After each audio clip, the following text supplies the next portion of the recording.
주 안에서 평안들 하셨습니까? 오늘은 지난 주일에 살펴봤던 새 예루살렘에 대해서 좀 더 구체적으로 말씀을 살펴보려고 합니다. 그래서 우리의 소망이 더 밝히 이해되고 지금 여기서 우리의 교회 생활에서 이를 어떻게 적용할 수 있는지를 집중적으로 묵상하려고 합니다. 지난주에 새 예루살렘의 모습이 정육면체로서 사면이 모두 똑같음을 말씀드렸는데, 이는 그 성곽 전체가 벽옥으로 균일하게 온전히 통일된 모습임을 말씀드렸죠. 저는 이것이 우리에게 무엇을 계시하고자 하신 것인지를 깊이 생각해 보았습니다. 새 예루살렘은 영혼 안에서 구속받은 하나님의 자녀들이 함께 모여서 하나님의 거처가 되어 장막이 되어 건축된 하나님의 임재의 영광을 보여준 것입니다. 여기서 이 모습이 한 점의 차이도 없이 똑같이 동일한 모습으로 나타났다는 것에는 참으로 귀한 메시지와 영감을 우리에게 주고 있습니다. 동물들은 흔히 그 생김새가 비슷한데 반해 사람들은 모두 각기 다른 얼굴을 가진 것을 보게 됩니다. 여기 나와 있는 그림을 보면 평균은 똑같답니다, 얼굴이. 근데 사람들은 각각 다 다르지 않습니까? 그러니까 이 사람들은 나름 다 개성을 가진 존재라는 것입니다. 따라서 우리는 남들과 다르게 사는 독특함을 좋아하고 또 그것을 자랑으로 여기고 우리의 일반적인 사람들이 다 그렇게 삽니다. 그래서 사람들은 다른 사람들과 똑같은 모습으로 사는 것을 원치 않는다고 생각합니다. 자, 그런데 지금 우리가 살펴보고 있는 이 새 예루살렘의 성곽은 수백만 개의 벽옥들이 함께 모여서 지어진 그런 성벽임에도 불구하고 모두 하나같이 통일된 모습을 가졌다는 것입니다. 자, 이 말은 각 면의 모습만이 아니라 그 성벽의 재료인 벽옥의 본질과 색상까지도 모두 똑같다는 말입니다.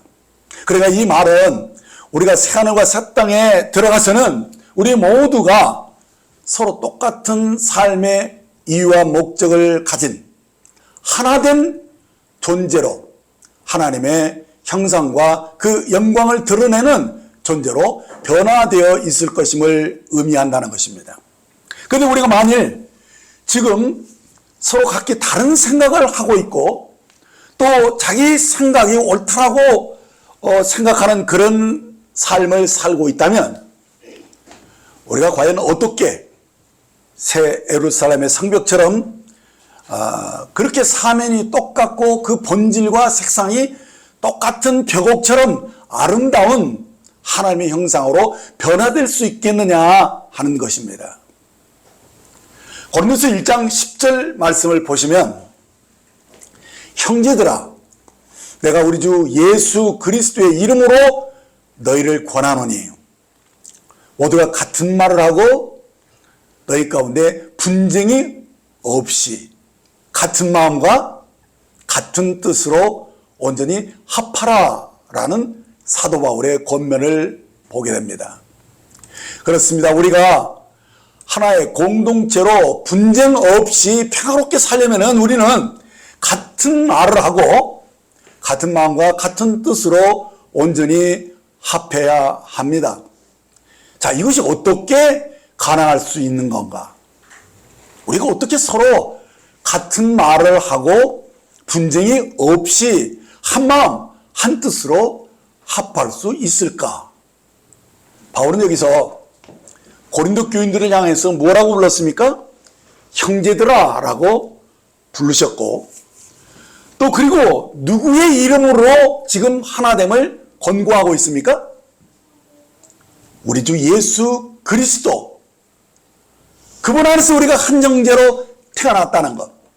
그래서 그분이 우리의 머리가 되고 주인이 되고 우리는 한 몸에 가입된 교회의 한 지체가 되었다는 것을 우리에게 상기시켜 주고 있는 말씀입니다.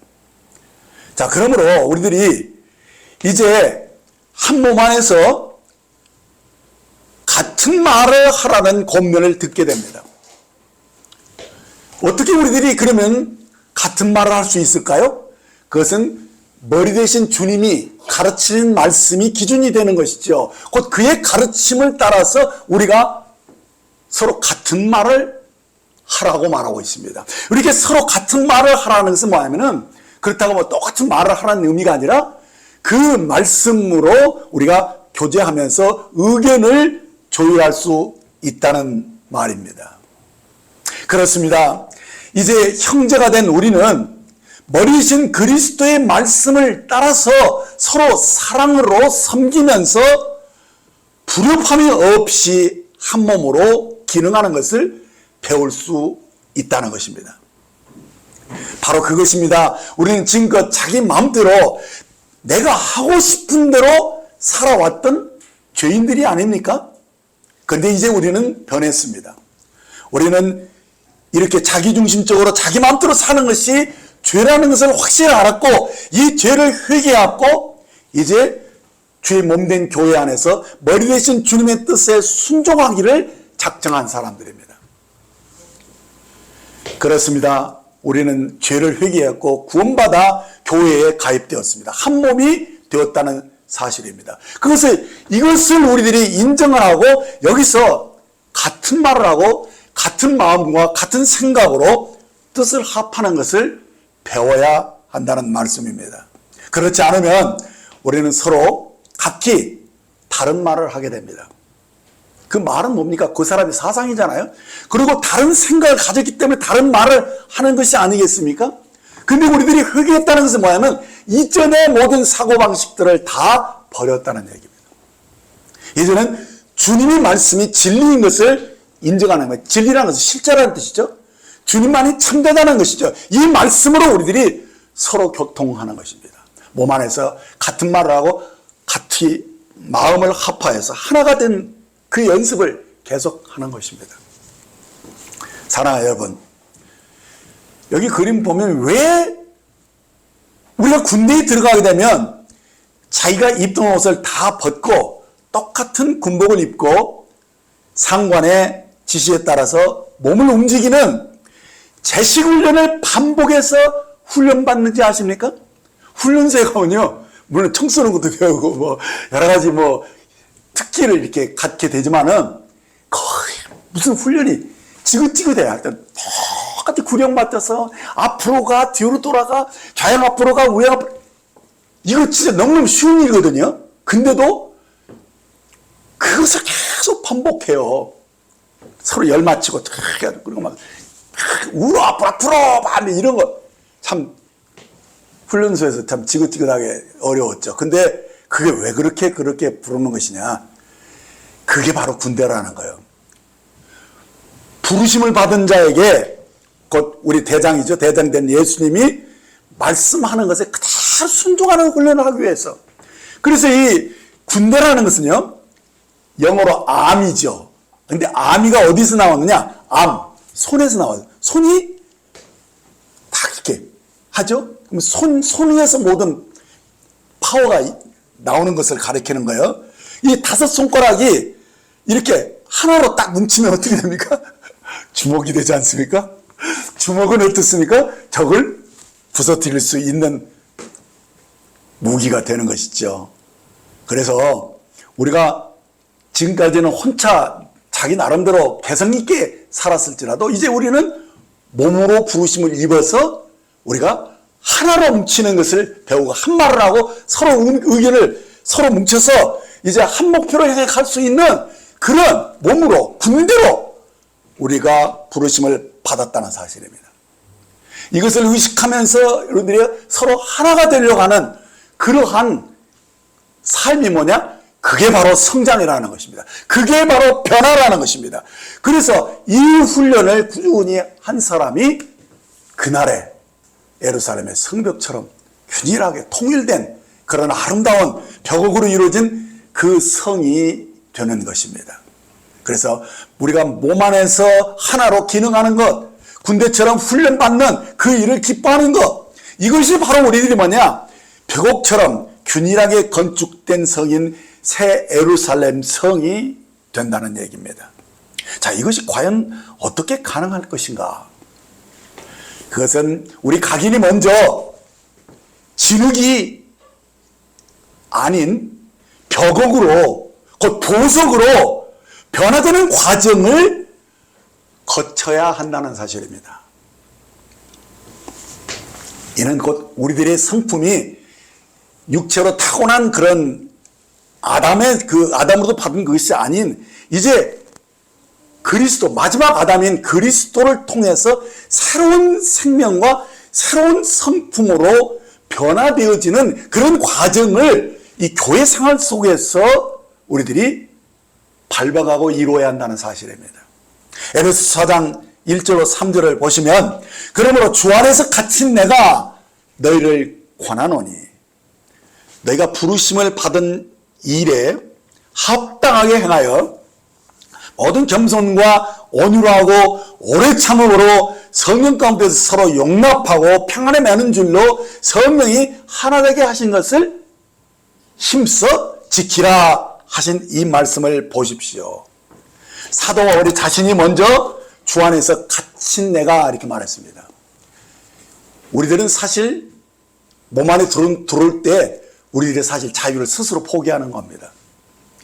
그래서 내가 주님의 종이 되는 것이죠. 그래, 주님이 주인이란 말은 내가 종이라는 뜻이죠. 그렇죠?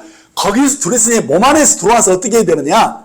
이제는 우리가 부르심에 합당하게 행하는데 그게 뭐냐? 바로 머리 대신 주님께 순종하는 것 뿐만 아니라 모든 지체들이 서로 어떻게 합니까? 몸이 되기 위해서 서로 겸손하게 온유함과 오래 참음으로 사랑 가운데서 용납하고 평안에 매는 줄로 성령이 하나 되신 것을 힘써 지키려고 해야 한다는 것입니다. 자, 그렇게 할 때에 우리 속에 비로소 변화가 일어나는 것이죠. 우리가 하나가 된다는 것은요, 솔직히 여러분들 결혼해봐서 알지요? 부부가 한 몸이라고 그렇게 말을 듣고 들은도 정말 하나 되는 것이 그렇게 쉽지 않다는 것을 아실 겁니다. 그래서 우리가 부부도 하나 되기 어려운데 이 많은 교회의 여러 지체들이 함께 한 몸을 이루어서 산다는 것은 그렇게 만만한 것은 아닙니다. 여기에는 우리 결단이 필요하고 또 하나 되기를 힘쓰라 하는 말을 보면은 우리들이 이 부분이 야, 이거 노력이 필요하다는 얘기구나 것을 알게 됩니다. 그러나 우리가 그렇다고 인간적인 노력으로 이것이 됩니까? 가능합니까? 그렇지 않지요. 그래서 오늘 우리는 이것이 진정으로 가능하게 되는 원천이 무엇이냐? 그것이 바로 그리스도고 새 생명이라는 겁니다. 주님께로 받은 새로운 피조물로서 받은 새로운 본성, 이것의 의미를 여러분들이 정확하게 알고 그 생명으로 기능하는 것을 여러분들이 제대로 인식했을 때 몸 안에서 하나 되는 그런 경험들을 하게 되며 정말 성령을 의식했을 때 내가 합당하게 행하는 것이 무엇인지에 대한 바른 분별력을 가지게 된다는 이야기입니다. 그래서 내가 실제로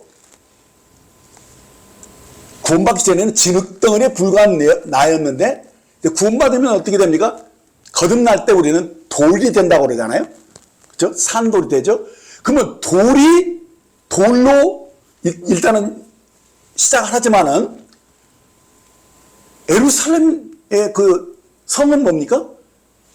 벽옥이고 모든 보석들로 바뀌어졌다는 사실을 여러분들이 인식을 해야 되는 것입니다. 그러면 그 바뀌어졌다는 것은 변화의 과정이 있었다는 것을 인정해야 되는 것이죠. 지난주에 제가 석탄이 다이아몬드가 된 것을 말씀드렸죠.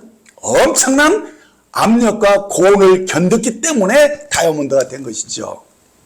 그렇죠?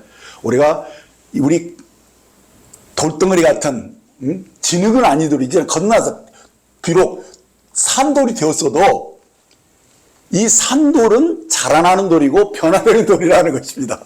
그렇죠? 근데 어떻게 변화되느냐? 엄청난 고온과 압력 속에서 보석으로 바뀌어야 됩니다. 네.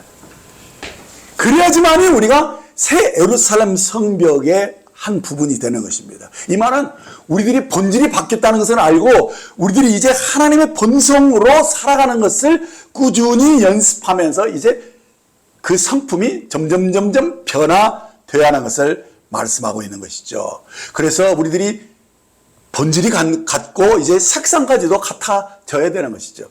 그러니까 함께 고난을 받고 함께 하나 되는 것을 꾸준히 연습해야 한다는 사실이에요.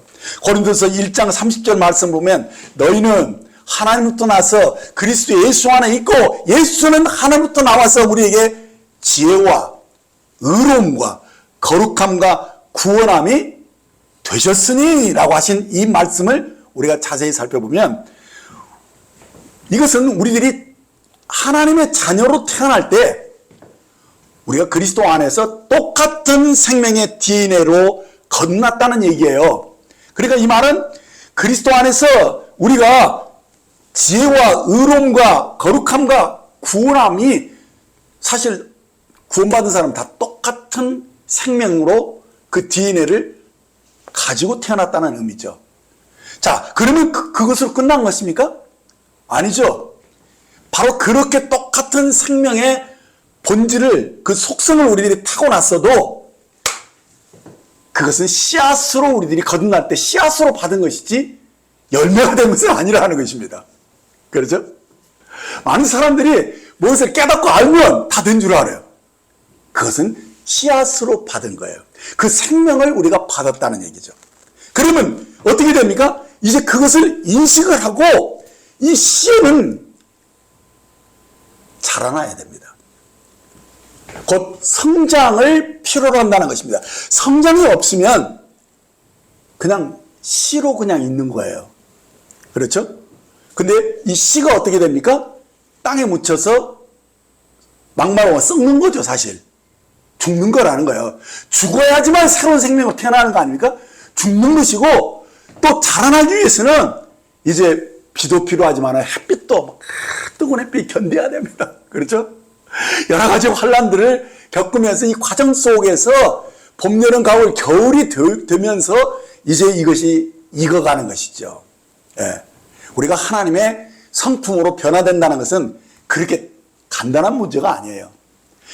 그리고 내가 하나님의 말씀을 받았다는 것은 거듭났다는 뜻인데 거듭나면 끝나는 것이냐? 아니죠. 거듭나면 시작이 불과한 거라는 거예요. 그러면 어떻게 되냐? 이제 이것이 열매가 되어지는 이 과정을 다 겪어야 된다는 말이죠. 그래서 하나님의 말씀이 씨앗이다라는 그런 개념을 가진 상태로서 누가복음 8장 15절을 보십시오. 좋은 땅에 있다는 것은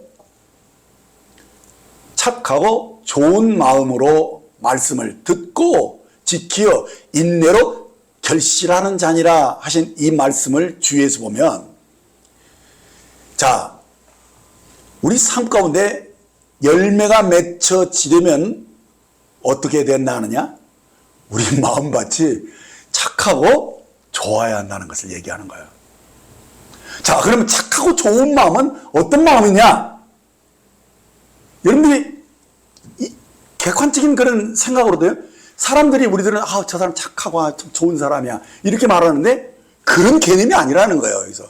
그럼 누가 착하고 좋은 마음을 가졌느냐? 바로 말씀을 듣고 지키어 인내로 결실하는 자가 착하고 좋은 마음을 가졌다는 얘기예요. 성경의 개념이죠. 그래서 이 말씀에 대해서 여러분들이 수긍이 가고 아멘 이제 깨달았다는 거예요. 감사하죠. 깨달음이 없는 것은 참 불행한 것인데, 근데 깨달았다는 것은 이제 말씀이 내 안에 심어졌다는 얘기죠. 끝난 게 아니에요. 시작이 불과한 거예요. 근데 어떻게 해야 되느냐? 이제 말씀이 심겨져서 깨달아졌으면 어떻게 해야 되느냐? 그 말씀대로 살려고 해야 된다는 거예요. 그 말씀대로 말씀을 지키고 그것이 정말 나를 변화시켜서 그리스도를 닮은 열매가 되어야 됩니다. 열매가. 그러려면 어떻게 되느냐? 바로 이 말씀을 지키기 위해서 많은 인내로 결심을 하고 자기가 여기서 많이 희생돼야 되는 거예요. 씨앗도 썩어지지 않고는 새로운 생명으로 태어나지 않습니다. 그러니까 이 말씀 때문에 고난을 통과하지 않고는 실제로 그것이 내 삶이노 내 인격으로 변화가 일어나는 것이 아니라는 것입니다.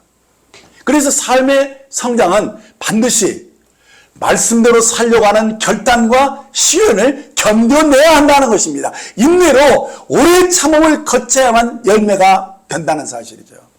반드시 성장의 과정을 거쳐야 됩니다. 봄에는 씨앗을 반드시 뿌려야 됩니다. 뿌리지 않고는 거둘 수 없습니다. 또 그래서 제가 늘 강조한 게 뭡니까? 이른 아침, 이게 중요합니다. 이른 아침은 봄과 같은 거예요. 이른 아침을 놓치면 안 됩니다. 이른 아침에 하나님의 말씀이 내 마음에 심겨져야 됩니다. 그렇죠? 그것이 외마로 하나님의 말씀을 그냥 아는 게 아니라 외마로 딱 마음에 감동이 돼야 됩니다. 감동이 되지 않은 말씀은 심겨지지 않습니다. 그렇죠? 그러면 내마로 하기 위해서 우리가 어떻게 해야 되느니까 아침에 할 수만 있으면 일찍 일어나야 돼요. 그리고 조용한 시간, 주님과 독대하는 시간을 가져야 된다는 거예요. 그래서 제가 여러분들 돕기 위해서 매일 아침에 보내잖아요. 근데 보면은 아침에 일찍 그것을 읽는 사람이 몇 명 안 되는 것 같아요. 참 안타까워요. 물론 근데 왜 제가 그걸 아느냐면요. 읽은 사람은 표가 나요. 거기에 카톡에. 그죠? 그리고 또 거기에 뭐 하트도 박아놓고 뭐 이렇게 하면서 이 사람은 이렇게 일찍 일어나서 말씀을 보는 거. 이거 아는 거예요.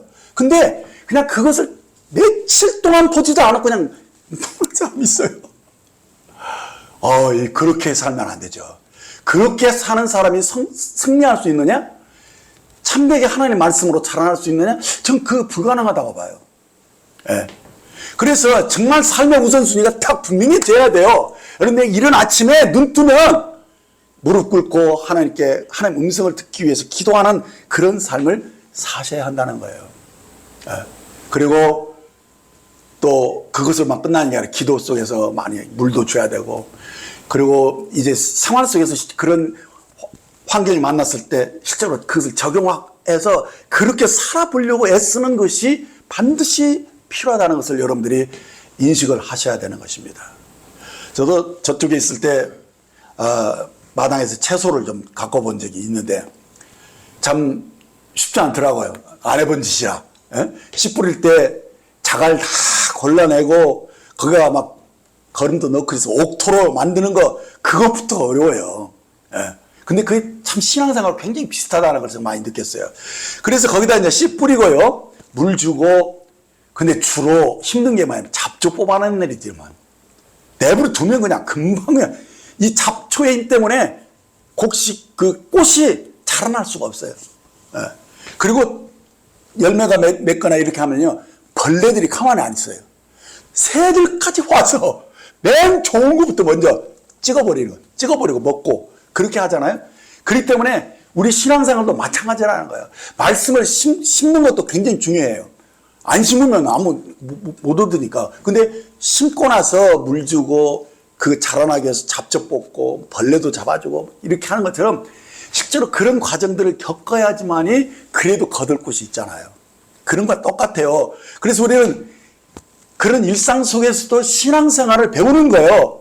결국 우리들이 하나님이 바라시는 그런 점도 없고 흠도 없는 그런 하나님의 그 아들의 형상으로 변화되려면 많은 시련과 화란을 거쳐야 한다는 것이에요. 특별히 이 원수 마귀들의 방해를 이겨내는 그런 인내가 우리에게 필요하다는 사실입니다. 말씀을 듣고 아는 것으로 다 된 것이 아니라는 점을 제가 오늘 또 강조합니다. 이 들은 말씀을 지켜야 인내로 결실할 수 있다는 것입니다.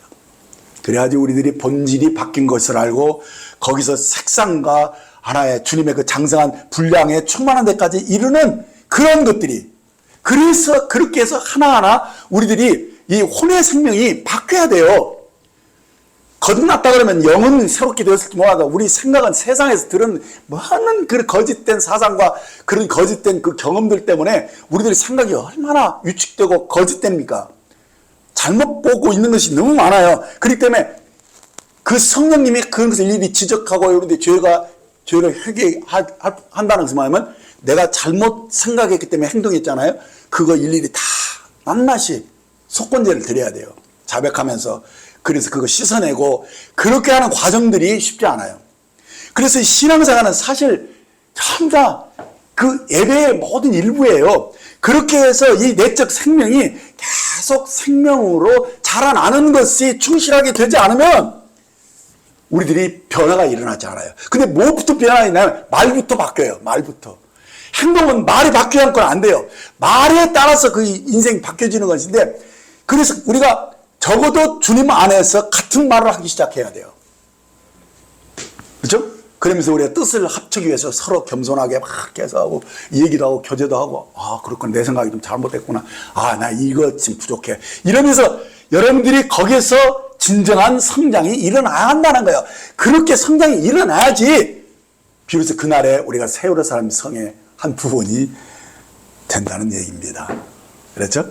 똑같은 성곽으로 건축되어서 하나님의 거룩한 본성을 그대로 아름답게 표현하는 그런 새 예루살렘 성이 설려면은 그렇게 우리가 신성한 본성으로 거듭나서 계속적으로 우리 신앙이 자라나야 됩니다.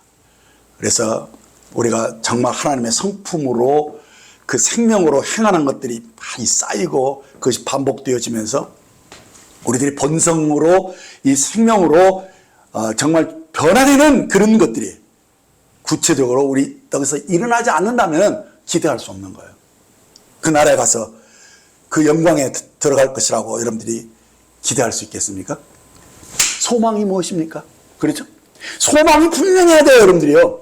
이 소망이 분명한 사람들은 믿음으로 그것을 이루는 것이거든요. 그렇죠? 그래서 제가 지금 여러분들에게 뭘 얘기합니까? 그날의 영광을 소망으로 계속 얘기하는 거예요. 우리가 그리스도와 같아진다는 것을 계속 얘기하고 있는 것입니다. 그래서 우리들이 교회 생활의 목표가 뭡니까?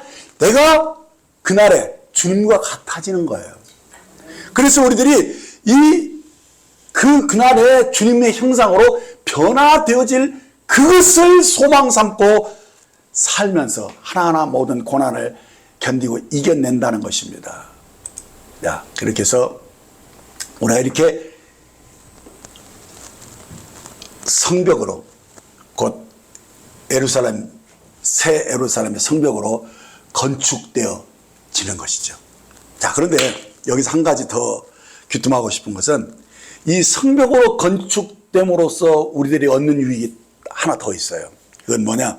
성벽은 겉으로 볼 때는 하나님의 나라의 그 성품을 표현하는 것. 안에서 볼 때 그 성벽은 뭐냐면 우리의 소중한 것을 지키고 보호하는 울타리 역할을 한다는 거예요. 근데 그것이 무엇이냐? 바로 우리들의 바른 분별력을 가지는 것이에요. 분별력이 없으면, 경계가 없으면 아무렇게나 쳐들어오고 아무렇게나 나가게 돼 있어요. 그래서 이 성벽 안에 우리가 딱 있다는 것은 뭐냐? 나를 보호하고 지키는 거룩한 경계가 있다는 얘기예요. 그렇죠? 그리고 뭐냐? 그것이 바로 신성한 본성으로 우리들이 살아갈 수 있기 위해서 우리 속에 성령님이 이렇게 성벽을 쳐주는 거예요. 그것은 뭐냐? 우리가 바른 말씀의 분별력을 가질 수 있도록 도와주는 거예요. 그래야지만이 우리가 세상과 구별될 수 있어요. 내가 누구인지를 정확히 아는 사람들은요, 함부로 살지 않아요.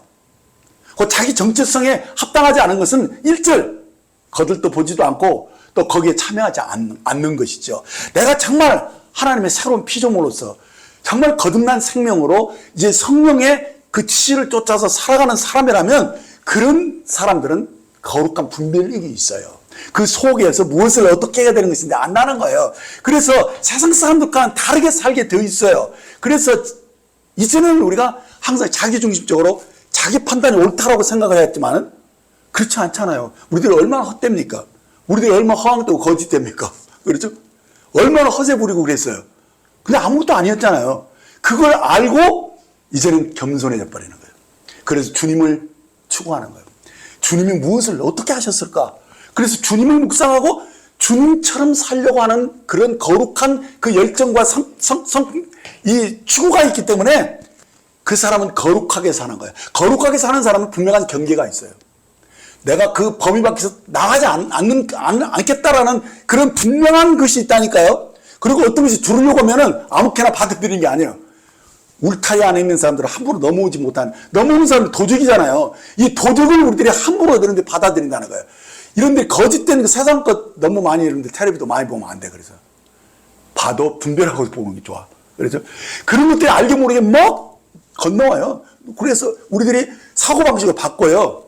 그래서 여러분들 유튜브도 너무 많이, 또 한쪽 것만 너무 많이 보면 이상해야 돼요, 사람이. 그 분명한 것 같아요. 그래서 정말 담 넘어 들어오는 걸 조심해야 돼요. 예. 그런 사상들, 그래서 교회 안에 뉴라이트 사상이 들어와가지고 얼마나 교회가 부패해졌는지 몰라요.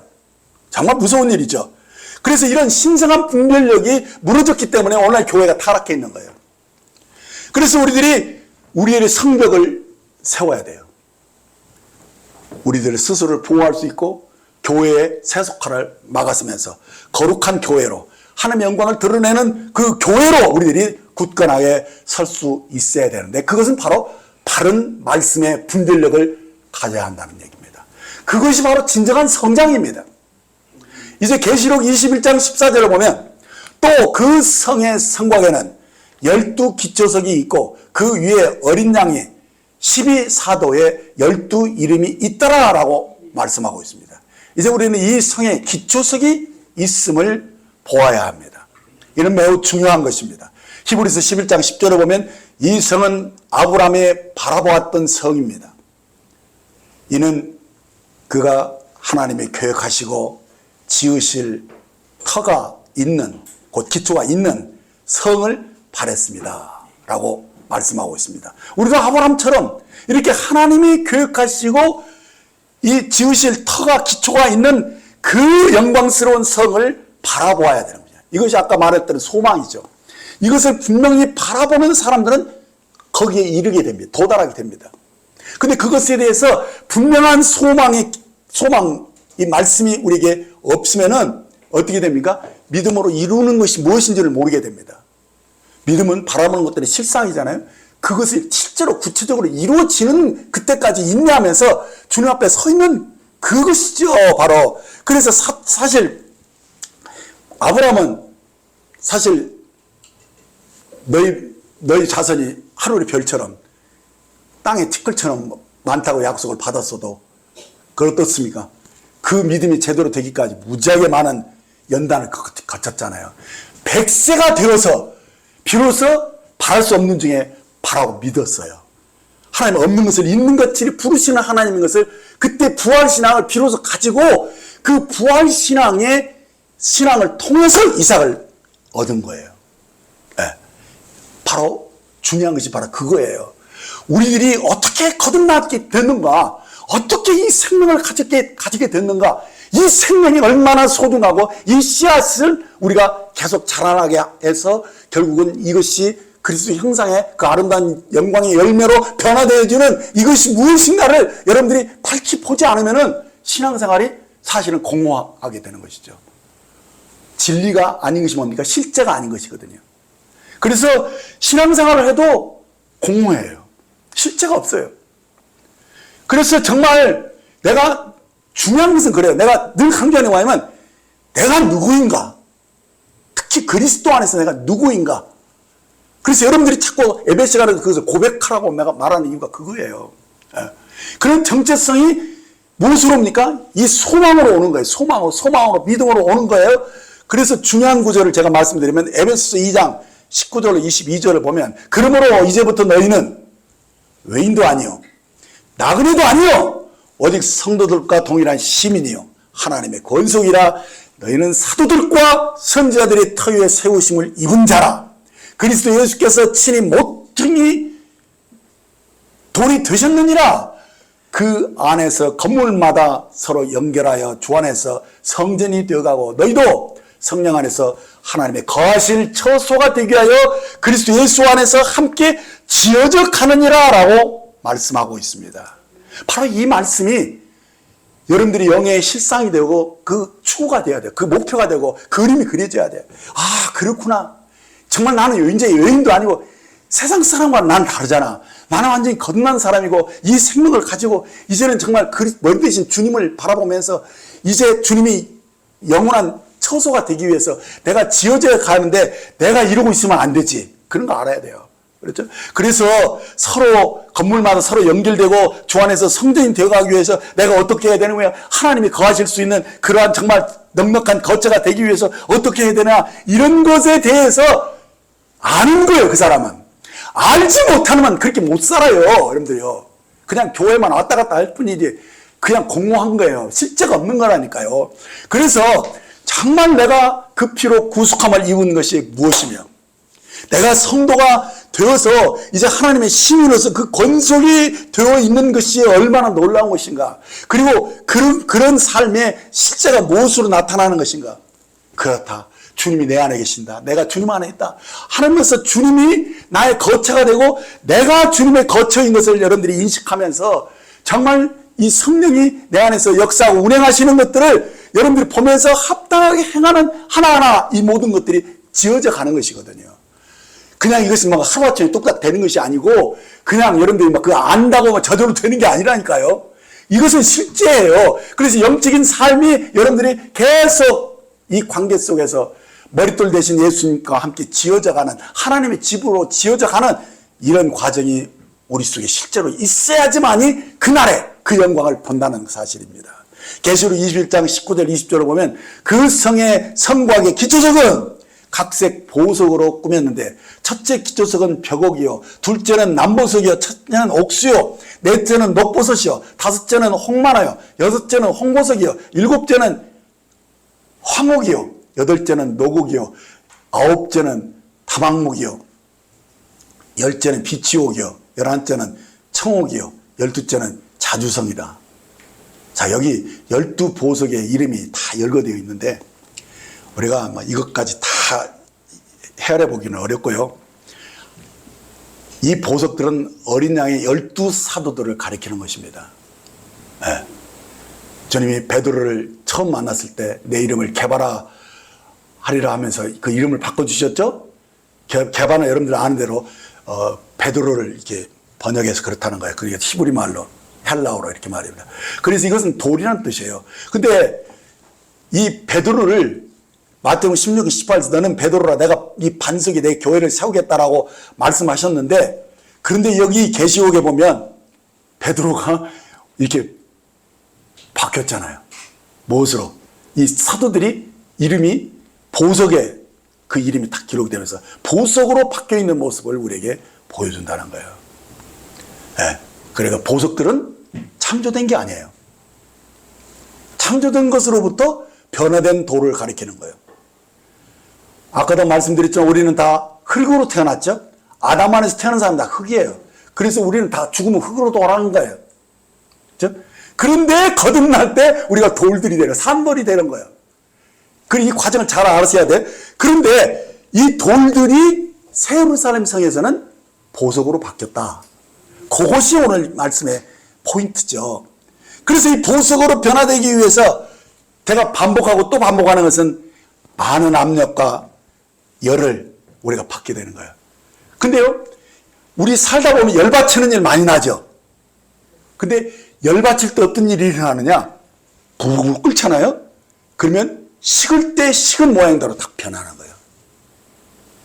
그 무슨 말인지 알겠죠? 그러니까 어떻게 되니까 막 열받치면 아, 내가 지금 변화될 수 있는 절호의 순간이 왔구나 하면서 그때 싹 웃는 모습으로 싹 끝나야 돼요. 그러면 어떻습니까? 웃는 모습으로 변하는 거예요. 할렐루야. 그런 의미예요. 그렇죠? 그리고 여러분들이 무슨 막 시험을 보고 막 열받치는 일이 있을 때 막 그냥 성질 부리고 그냥 이렇게 막 해버리고 그냥 되게 뭐 내가 원하는 대로 해버리면 나중에 어떻습니까? 후회하잖아요. 그것이 뭡니까? 상처가 남아버리잖아요. 이 상처는요, 사단이 지긋지긋하게 가지고 노는 거예요. 힘들어요. 그렇죠? 그렇기 때문에 이 시험이 있을 때 우리들이 기쁨으로 끝내야 돼. 승리로 다 끝내버려요. 그럴 때 내가 변화되는 거예요. 예. 그것을 바로 이 압력을 잘 견디는 그 인내를 온전히 이루라. 인내를 온전히 이루면 그게 온전히 진 거잖아요. 그렇죠? 그것을 여러분들이 그 비밀을 알고 정말 주님 앞에 칭찬받는 사람이 되려고 해야 돼요. 예. 너는 왜 그러냐? 왜 그렇게밖에 못 살아? 이런 말을 우리들이 들어서는 안 된다는 거예요. 그래서 저는요, 빌라델피아 교회를 참 좋아합니다. 주님께서 빌라델피아 교회를 칭찬한 이유가 무엇인 줄 아십니까? 계시록 3장 8절에 보면 볼지어다 내가 내 앞에 열린 문을 두었으되 등이 닫을 사람이 없으리라. 내가 내 행위를 아노니 내가 적은 능력을 가지고도 내 말을 지키며 내 이름을 배반치 아니하였다. 네. 정말 이런 칭찬을 듣고 싶습니다. 네? 그래서 이 12기초석을 우리가 살펴보면 이 거룩한 성곽은 전체가 벽옥으로 되었지만 기초석은 12색깔로 다양하게 이루어진 것을 보게 되죠. 이 말은 여러 다른 보석들로 이루어졌다는 말인데 이것은 사도들이 서로 다 사역들이 조금씩 각각 달랐어요. 그래서 이 보석들이 색깔이 다른 것처럼 그 사역이 조금씩 달랐는데 그런데 몸 안에서 저들은 하나였고 머리 대신 주님의 지시를 따라서 그들이 사역이 이루어졌기 때문에 통일되어 있어요. 제가 오츠마니가 쓴 그 글을 보면서 참 감동이 됐던 것은 뭐냐면 베드로는 사람 낚는 어부로서 부르심을 받았죠. 그래서 많은 사람을 주님께로 이끌었어요. 근데 사도 바울은 장막 짓는 사람이에요. 장막은 교회를 가리키잖아요. 그래서 교회의 비밀을 얘기하고 교회를 짓는 그런, 그래서 실제적으로 이 진리의 토대를 다 이렇게 계시로 이렇게 완성하신 아주 놀라운 사역을 하셨죠. 그런데 요한은 항상 마지막 부분을 다뤄요. 복음서에서도 마지막 요한 복음, 그리고 성경에서 전체적으로 마지막 요한계시록. 이건 뭡니까? 뭔가가 이렇게 문제가 생기고 이렇게 어려움이 된 것들을 하나 사랑으로 보수해 나가는 거예요. 그래서 온전케 하는 거. 요것을 오츠마니 그 형제님이 그 부분에 대해서 잘 얘기한 걸 보고 굉장히 감동을 받았어요. 그래서 아, 그렇구나. 자, 우리들이 사람마다 다 기질이 틀리잖아요. 또 받은 은사가 좀 틀려요. 그래도 모든 것이 어떻습니까? 합력하면 서로 탁 아구가 맞아져요. 그래서 정말 주님이 원하시는 그 온전한 사역이 이루어지는 것들을 깨닫게 하는 것입니다. 그래서 우리들이 정말 인격이 변하려면요, 정말 중요한 거 뭐냐면 동역을 해봐야 돼.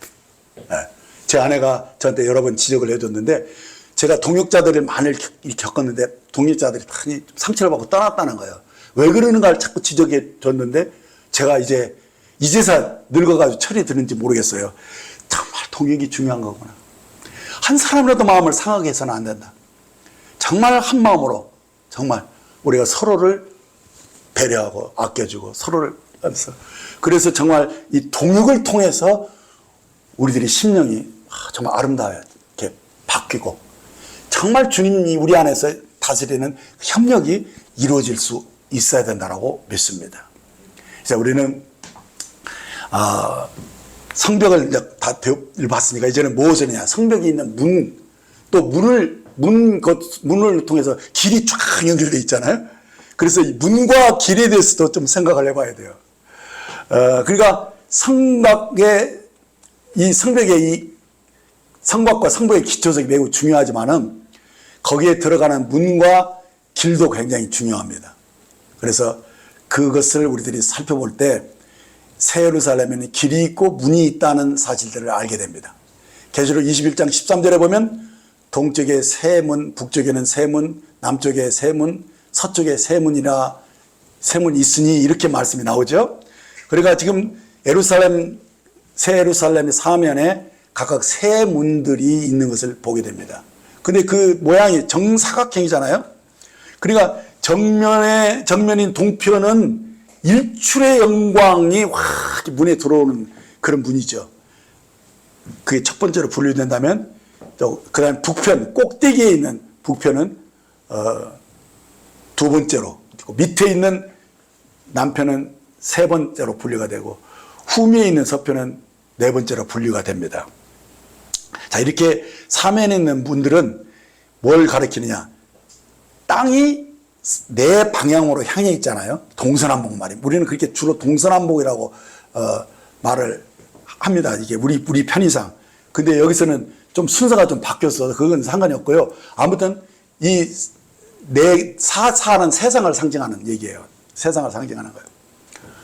그리고 3은 하나님, 세 분 하나님을 우리에게 나타내 주고 있어요. 그래서 내 방면에 문이 3개씩 곳곳에 있다는 이 의미는 굉장히 우리의 영감을 줘요. 자, 여러분들이 성경에 보면은 항상 하나님의 그 경륜의 그 계시가 아버지와 아들과 성령의 이름으로 이렇게 항상 나오잖아요. 그게 바로 우리들이 그분께 나아가고 우리가 들어가는 모든 것이 세 분에 의해서 되어진 것을 얘기하고 있어요. 마태복음 28장 19절에 보면 그러므로 너희는 가서 모든 민족으로 제자를 삼아 아버지와 아들과 성령의 이름으로 세례를 베풀고 이렇게 말씀하고 있는데 여기서 세 분 하나님이 하나님으로 계시된 것을 봅니다. 그런데 모든 스토리가 다 그 비슷비슷하긴 하지만은 항상 이 세 분이 강조되어 있어요. 누가복음 15장에 나오는 세 비유가 있습니다. 맨 앞에는 잃은 양을 찾는 그 목자의 비유가 나옵니다. 그래서 99마리 잃은 양을 위해서 99마리를 놔두고 한 마리 양을 찾아가는 그 모습이 그 비유로 나오고요. 그 다음에 10드라무카 중에 한 드라무카 잊어버렸는데 그 동전을 찾기 있는 여인의 모습이 막 나옵니다. 막 안타까워서 막 불을 비치면서 막 쓸고 해서 막 찾아내잖아요. 그리고 그 다음에 근데 그것이 뭐냐면 성령님에 대한 비유거든요. 목자는 예수님에 대한 비유고 그리고 또 하나는 아버지, 탕자가 돌아오는 아버지에 대해서 나오는데 아버지는 그냥 아버지죠. 그러니까 이 세 분이 다 이런 식으로 계시가 되어 있어요. 그래서 성경에 보면 참 재미있어요. 이렇게 항상 문이 세 개로 이렇게 되어 있어요. 아버지와 아들과 성령이 우리들에게 나타나고 들어가고 이렇게 하시는 것이죠. 근데 신약에 이런 것들이 참 많이 있지만은 이 주님이 우리에게 그 이름을 주시고 막 이렇게 하는 것들이 보면은 항상 요 요소가 있다는 걸 보게 돼요. 에베소 3장 14절 17절을 보면 한번 찾아내 보세요. 이름으로 내가 하늘과 땅에 있는 각 족속에게 이름을 주신 아버지 앞에 무릎을 꿇고 비노니 그 영광의 풍성함을 따라 그의 성령으로 말미암아 너희 속사람을 능력으로 강건하게 하시며 믿음으로 말미암아 그리스도께서 너희 마음에 계시게 하옵시고 다 찾아낼 수 있었죠. 그렇죠? 항상 이런 식으로 말씀하시는 건 뭐냐면 세 분 하나님이 한 목적을 위해서 같이 협력해서 이루어지는 것을 보여주는 거예요. 그냥 그것이 우리도 그렇게 해야 된다는 얘기죠. 그게 그분의 형상을 우리들이 가지고 태어났으니까요. 그래서 고린도서 13장 13절에 보면은 주 예수 그리스도의 은혜와 하나님의 사랑과 성령의 교통하심이 너희 무리와 함께 있을지어다. 여기서 세 분 하나님이 하나가 되어서 우리의 구원을 이루어 가시는 것을 보게 됩니다. 이렇게 세 분 하나님. 또 우리를 지으실 때도 창세기 1장 26절에 보면 하나님이 이르시되 우리의 형상을 따라 우리의 모양대로 우리가 사람을 만들고 이거 보면은 분명히 세 분 하나님이 그렇게 우리를 지으신 것을 보게 되잖아요. 그러니까 하나님이 그 아들의 형상으로 성령님이 친히 만드신 이런 장면들이 나오는 것입니다. 자, 이렇게 하나님은 항상 어떻게 역사하시냐면 자신을 우리와 연합시켜서 역사하시는 거예요. 그래서 우리의 죄를 해결하실 때도 말씀이 육신이 돼서 우리와 똑같은 모습으로 오셔서 우리를 포함해서 죽으시고 다시 부활하시고 그렇게 해서 그가 영으로서 우리 안에 들어오셔서 우리들 속에 거처를 삼으시고 그렇게 하는 모든 과정들이 다 그렇게 세 분이 역사하신 모습으로 우리에게 나타나는 것입니다. 그래서 우리들이 아버지는 항상 이 구원과 생명에 대한 근원이 되시고요.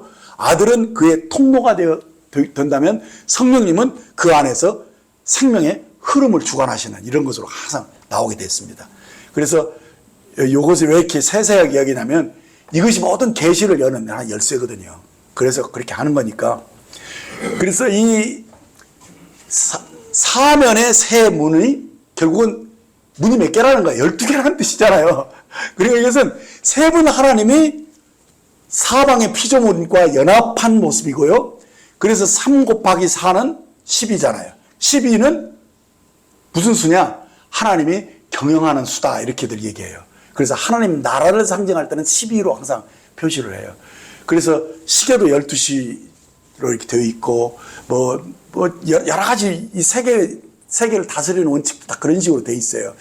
계시록 21장 21절을 보면 그 12문은 12진주니 각 문마다 한 개의 진주로 되어 있고 성의 길은 맑은 유리 같은 정금이더라. 예, 지난주에 금은 신성한 본성을 상징한다고 말했고요. 진주는 죽음의 물에서 조개 살에 그 모래가 박혔을 때 그 상처를 극복하기 위해서 생명의 즙이 자꾸 거기 축적되어 가지고 진주가 생산된다고 이렇게 얘기를 했을 겁니다. 기억나죠? 그래서 이 생명의 주님이 우리의 구원을 위해서 찢기시고 상하신 상태에서 그것을 부활의 생명으로 이겨내시고 그 생명을 우리에게 넣어주셔서 우리들이 어떻습니까? 이제 그 과정을 똑같이 또 밟아가면서 진주문이 되어진다는 얘기예요. 예. 진주는 문이 다 진주로 되어 있거든요. 그래서 결국은 우리들이 어떻게 되느냐? 주님이 가신 길을 우리도 똑같이 가는 거예요. 그분이 항상 앞서서 먼저 가셨던 것이고 우리를 포함해서 가셨다라고 믿는 것이니까 그래서 주님의 십자가 속에서 내가 함께 죽고 주님이 부활할 때 함께 부활하고 주님이 우편에 앉으실 때 앉으신 것으로 이렇게 말씀이 되어 있는데 그것이 그냥 교리로만 아는 게 아니라 실제로 우리들이 어떻게 하냐? 그것을 체험하는 것이 중요하다는 거예요. 그래서 실제로 그 죽음을 통과해서 부활의 권능을 경험하는 그런 과정이 우리 삶 속에서 이루어져 가야 된다는 거예요. 예. 빌립보서 3장 10절 12절을 보시면 내가 그리스도와 그 부활의 권능과 그 고난에 참여함을 알고자 하여 그 죽으심을 본받아 어떻게 해서든지 죽은 자 가운데서 부활에 이르려 하노니 내가 이미 얻었담도 아니요 온전히 이뤘담도 아니라 오직 내가 그리스도 예수께 잡힌 바 된 그것을 잡으려고 달려가노라. 예, 사도 바울이 이런 간증을 했다면 우리들이야말로 진짜 그렇죠? 정말 주의 형상으로 우리가 아름다운 진주로 변화되려면은 정말 우리도 사도 바울처럼 이 그리스도를 본받아 고난에 참여하고 그 죽은 자 가운데서 부활에 이르는 그 승리의 체험을 우리들이 해야 한다는 사실이에요. 그렇죠? 그리고 내 삶에 변화가 필요한 부분이 딱 부딪혔을 때 뭐 어떻게 해야 되느냐? 죽으면 죽으리라. 그렇죠? 그게 필요한 거예요. 다시 말하면 십자가의 죽음을 통과하겠다라는 그런 각오로 실제로 어떤 문제를 여러분들이 들어가는 거예요. 그걸 그렇게 할 때 돌파가 일어나는 것이니 돌파는 바로 부활의 생명을 경험하는 것이죠. 그러니까 어떤 문제들에 주저앉거나 뒤로 물러나는 게 아니라 그것을 통과해서 물과 불을 통과해서 연단되어서 순궁으로 나오는 그것을 우리들이 염두에 두는 신앙생활을 해야 된다는 거예요.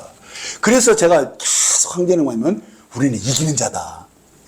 우리의 삶 속에서 승리의 체험이 필요하다. 승리가 없이 맨날 타협하고 뒤로 물러나고 맨날 깨갱하는 그런 것은 합당치 않다. 이것은 부르심에 합당하게 사는 것이 아니다.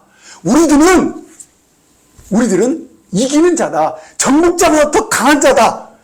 제가 써내는 글 중에서 글이 계속 그런 포인트를 가지고 있잖아요. 정복자보다도 우리가 강한 자다. 이런 것들이 계속 강조되는 이유는 뭐냐면 그러한 정체성을 가지고 우리가 어떤 문제가 와도 뒤로 물러나지 않는, 그래서 그것을 능히 극복해서 고통스럽지만은 그것에서 진학이 막 나오고 막 힘든 과정을 통과하는데 그렇게 할 때에 진주로 바뀐다는 사실이에요. 그렇지만 그것이 내 힘으로 합니까? 그렇지 않죠.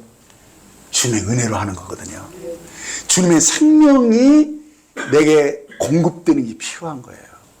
이제 그게 결론이에요. 그래서 정말 우리가 포도나무 비유를 매번 강조하는 건데, 가지가 포도나무에 붙어 있으면 절로 과실을 맺죠. 그러나 떨어지면은 그때부터 말라 비틀어집니다. 그렇죠?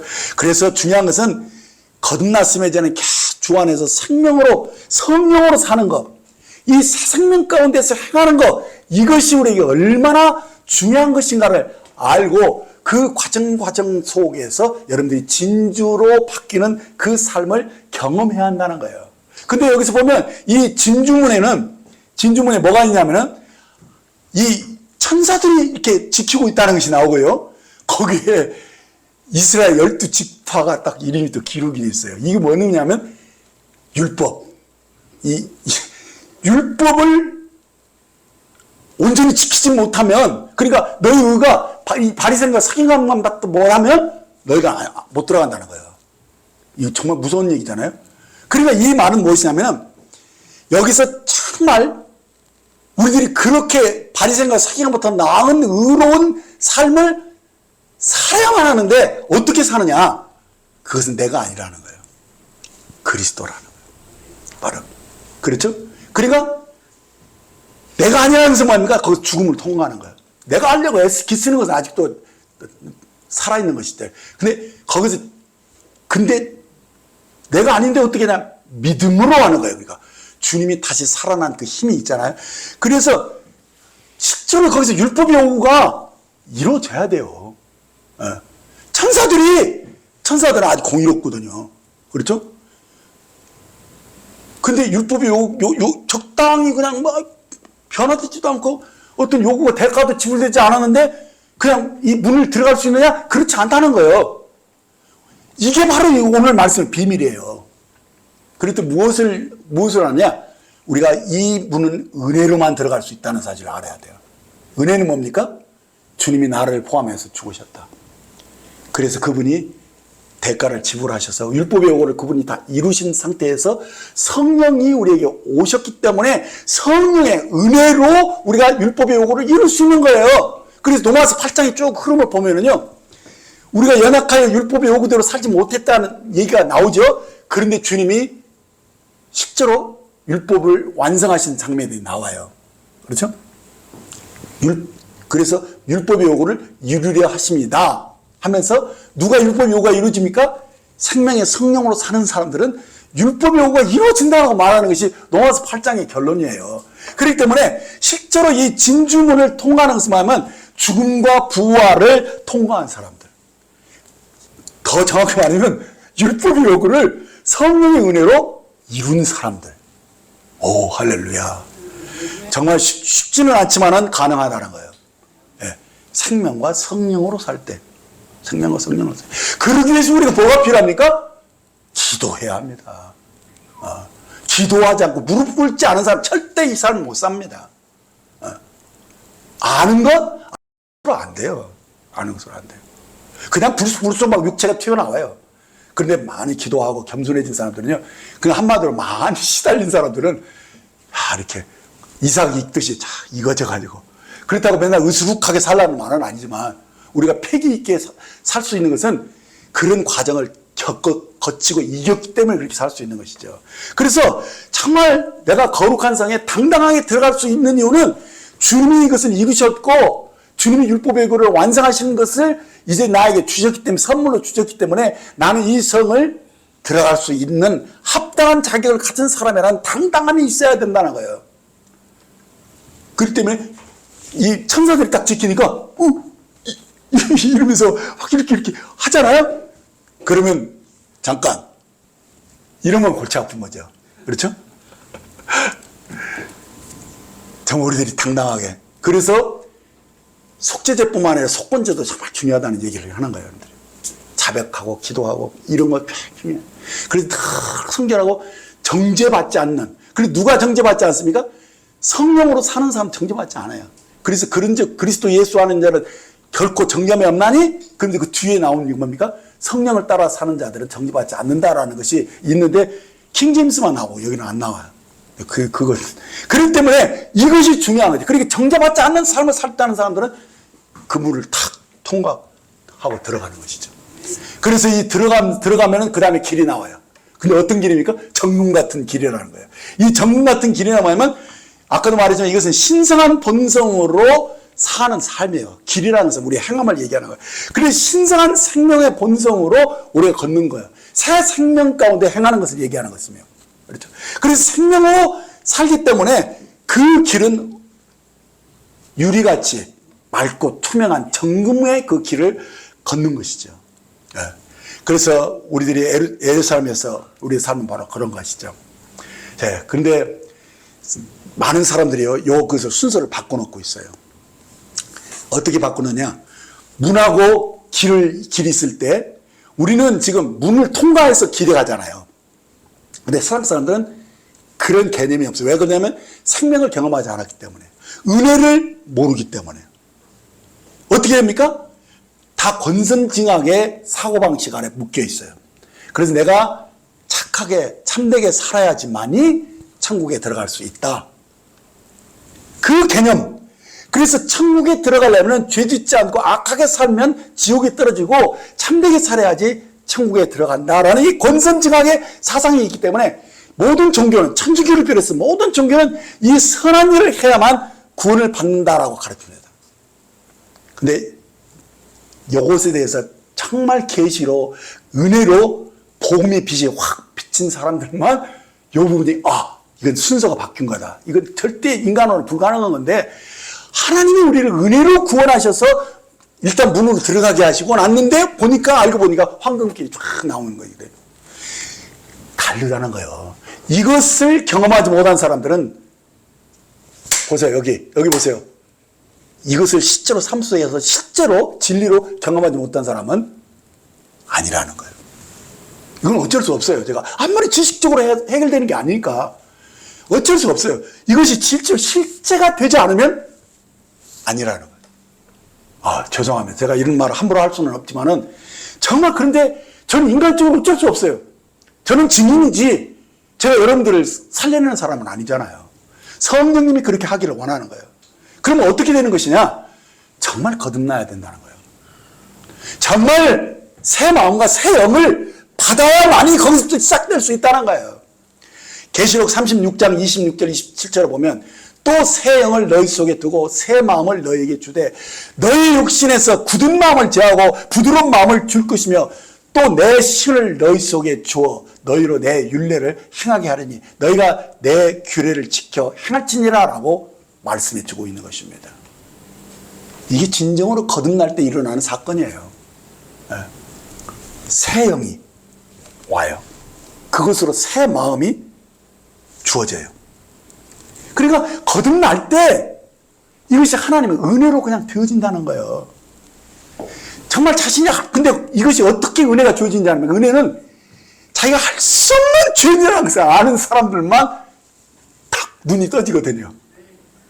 이것이 하나님의 선물로만 된다는 걸 아는데 누가 이것을 딱 발견하냐면 자기 힘으로 아무것도 참되게 살 수 없다는 것을 아는 사람.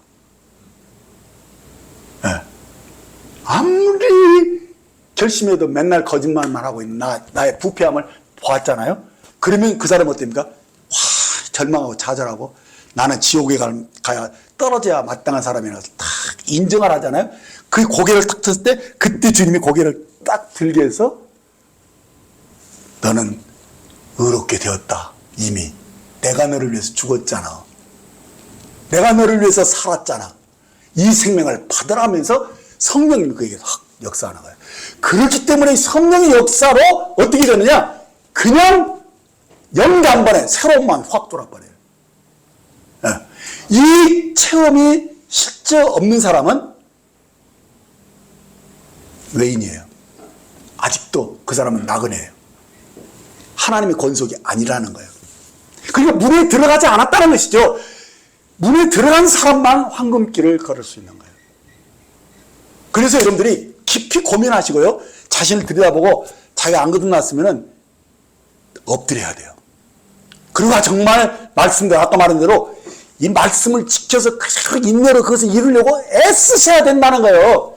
애쓰지 않기 때문에 사실은 자기가 죄인인지를 모르는 거거든요. 네. 참 아이러니하죠? 뭐가 앞뒤가 안 맞는 말 같은데 근데 들을 수 있는 사람 다 들어요. 우리들이 구원받을 때 다 그런 과정 겪었거든요.